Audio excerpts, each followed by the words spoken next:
Move on now to President Biden and China. Now, he said something on Tuesday night which I thought was extraordinary. He called Xi Jinping a dictator, and that's fair enough because that's absolutely accurate. But then he said that the spy balloon that crossed into the United States and was eventually shot down, I think after it kind of drifted off the coast sort of near you, that it was just an embarrassment for Xi, and, you know, that there was really no big deal there. Walk us through what Joe Biden said here, and does this fill you with confidence about his ability to manage this relationship with China? No, this, I think in 2 or 3 sentences, this sort of encapsulates why so many people on the left and the right are worried about Joe Biden, why so many of our friends overseas are worried about Joe Biden. What he said was, I talked to Xi, and Xi was embarrassed because he didn't know anything about it, which is really bad for a dictator. There's so many things that's wrong in those 2 or 3 sentences, James. It's hard to know where to start. First of all, he believes Xi. Okay, he believes Xi when he tells him, look, I didn't know about this and I'm really embarrassed. Why would you believe that if you really think the person's a dictator? Is stunning to me. He also says that, you know, Xi didn't know, which is that's not possible.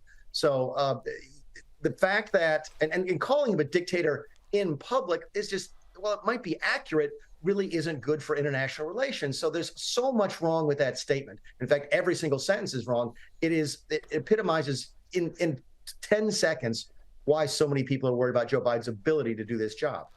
Well, and that comes back around to what we started out talking about, you know, which is all of this question about the Biden family and the influence of Chinese money.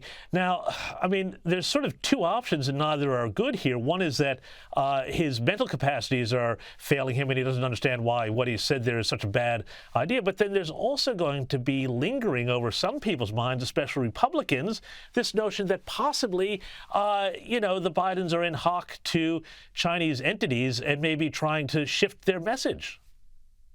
And that last one's going to be very interesting over the course of this summer, because Senator Chuck Grassley from Iowa says that he's talked to a whistleblower who has at least 2 audio tapes regarding payments to Joe Biden while he was the vice president. That's the kind of stuff that sets this country on fire. It's just unbelievable if that is actually the case. Hunter Biden is one thing. We all know he's a drug addict, taking money from foreign governments, while sleazy isn't illegal.